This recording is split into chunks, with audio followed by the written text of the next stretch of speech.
You might have noticed that recently, in the last month or so, I've released few videos a bit different than usual. 2 short rapid-fire TV series reviews, literally 3-4 minutes in length each, and a single indie game review. In the same time, I've released 15 standard retro-themed videos of 20-30 minutes each. So, to make things clear, the proportions won't change and I'm not rebranding, but I will be covering these 2 subjects or anything else I find interesting from time to time to share with you what I'm into or what I've had a chance to check out and found worth sharing.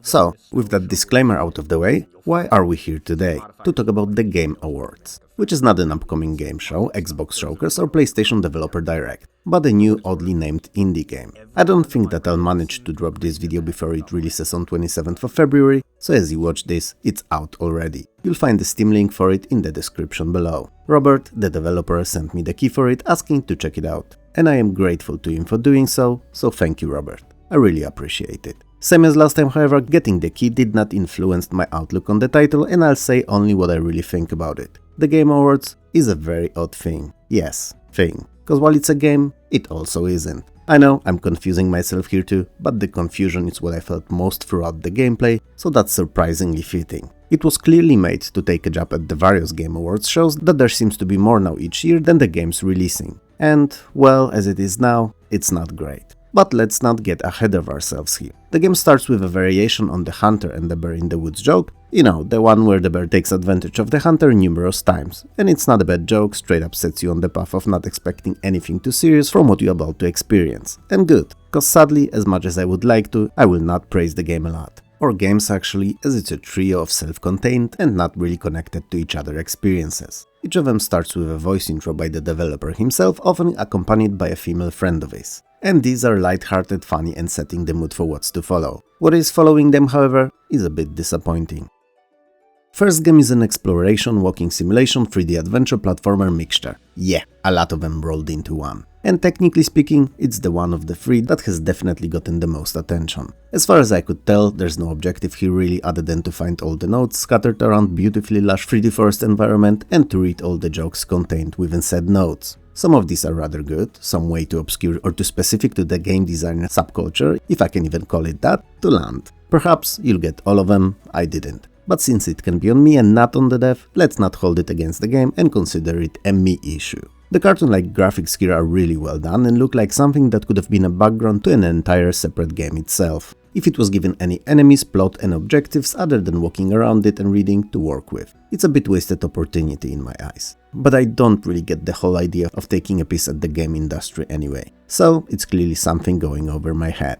That said, a lot of other things here I have no issues grasping and many could be fixed or changed to be better. The gameplay area is kept within the invisible borders, forming a square that's surrounded from all sides. And whether you want to or not, you will keep hitting all 4 borders and stopping in place without anything indicating that you're getting close to them. Any kind of a warning, textual prompt or even better graphical theme fitting borders like overarching mountains would be better than this. I mean, closing it all with Volcano's crater reclaimed by nature would do the trick and would not look out of place. And the way it's done now is especially annoying because I know for a fact that the dev is capable of creating such borders. Why? Cause he's done it for the other 2 games in the package. Anyway, hypotheticals aside, borders are invisible, let's get that out of the way. And you never know when you're close to them as there's no map or radar in the game whatsoever. Anything that would allow you not to only figure out where they are, but also orient yourself in the environment or relation to them. I realize that it's an exploration game, I really do, and I don't ask for much. I don't need any details, objects or locations to be marked on the radar, nothing really. All I want is a dot that shows your location and the gameplay area borders. That's it, a square and a dot inside. Sadly, the issues don't end here. There are quite a few graphical glitches present in the game, especially when it comes to water and geometry. In short, not all water is made the same. Some bodies of water allow you to submerge and stay under its surface, you know, like water does, but then the surface disappears and it looks as if you were standing in a pit or a gutter. Others, for whatever the reason, are solid and treated like grassland and you can just walk around on top of them willy-nilly. I mean, you know, there may have been a reason for it all, something I don't get that my mind can't process here and now, but honestly, I don't see what could be the reason, and in the end I consider these to be bugs. Additionally, whenever you try to look up, you end up looking through the floor, and it often obscures most of the view, making the whole effort moot. It could have been as well disabled. Finally, at least when it comes to my minor grievances, geometry. I've found few locations where you fall through objects big and small. I'll try to include at least two of them in the video here, a tower and a stone next to the lake, which you fall through even though the stone next to it, not much different from it whatsoever, is an object you can easily stand on. I know, I'm an asshole for finding these and pointing them out, but all of these make the whole experience considerably less pleasant. Alright, am I done yet? Nope, time for a big one, and it's a game-breaking one in my eyes. Jumping mechanic is entirely broken. No reason to go around it, it doesn't work at all. Well, at least not like it does in 99% of other games on the market. It feels floaty and seems to have pre-baked in jump length, limiting any possibilities for corrections mid-jump or for aiming of it in any real way. In theory, where you land depends where you jump from. In reality, both where you jump from and at what angle the surface is to your direction of movement seem to influence jump's length and height too, and not in easily measurable way. Which means that to get to some of those more remote nodes that require seemingly easy platforming, you'll have to repeat the same jump attempt dozens of times before succeeding. And there's even one in the middle of the lake that I actually never did. So yeah, there's that. I get that it was supposed to be a walking simulation type of a game where you search for nodes, find them, read them, have a little chuckle or not, and carry on to the next. But the game seems to have no direction, you can't experience them in any pre-assigned order and are left to your own devices to run around in seemingly open but invisible borders locked in area, looking for them scattered in random spots. It's not fun, sorry. The next game is much shorter, more contained and from a design point of view, feature complete. So yeah, win. Still not great though, and I'm not sure what reason it was made for, but it's there and everything works as intended.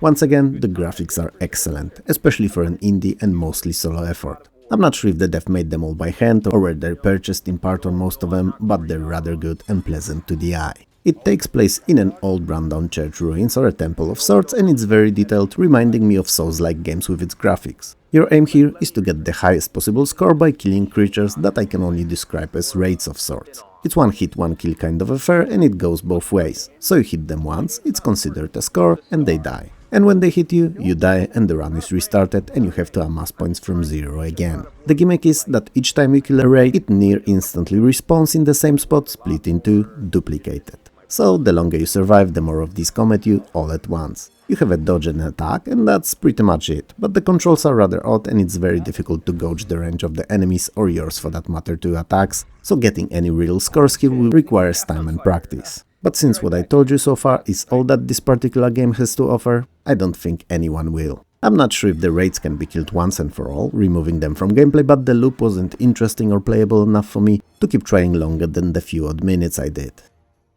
Finally, the last game. And this one's not much of a game at all. You get to listen to a dragon go on about something way longer than it's necessary. I think he even mentions that himself. I'm not sure though, as well it's been only few days since I played it, it wasn't interesting enough for me to form any long-time memories of it. But in the end, he tells you to go through the wall behind you by hitting it a couple of times. And you do, and you enter a place in and around an old, I wanna say castle, but I'm not sure what it is. Looks like a small castle carved in a mountain though. And you can find one of those pesky nodes outside of it, and you have to get to it for the door to open. Then, when you enter a structure that looks like a cheat/test room devs would leave in most other games to try out things outside of gamers' reach, with a couple of random assets lying around and the last final node. When you interact with it, the game ends. So, in a quite unsatisfying way, especially that given the graphical design of this third game, same as the other two, it could be something more, something fun and playable, if more time was given to it and /or real objectives and enemies. In fact, the whole program could be split into 3 individually released games if more polished direction and importantly a reason was given to play them.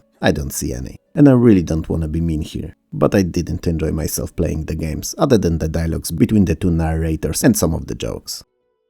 Here really, at least nothing obvious to the gamer. Worst of all, no incentive to carry on whatsoever, nothing that justify either going at the rates in the second game to, excuse me the phrasing, completion, or trying the same jumps hundreds of times in the first, just to get to that last node that may or may not contain a funny joke. The third game is not a game and I have nothing more to say about it. So, if you want to, check the Game Awards out. But it's not a game, not really, a tech demo of sorts perhaps, I don't know. The link is in the description below. If you like the video, hit those like and subscribe buttons below. Smash them if you have to, it helps more than you could ever know. Also, I would like to thank you and all my amazing Patreon and YouTube members for helping this channel keep going. And last but definitely not least, I would like to thank all the wonderful folks who record and upload playthroughs, let's plays and other retro-centric videos here on YouTube, because they help to preserve the games that would have otherwise be long forgotten. So thank you.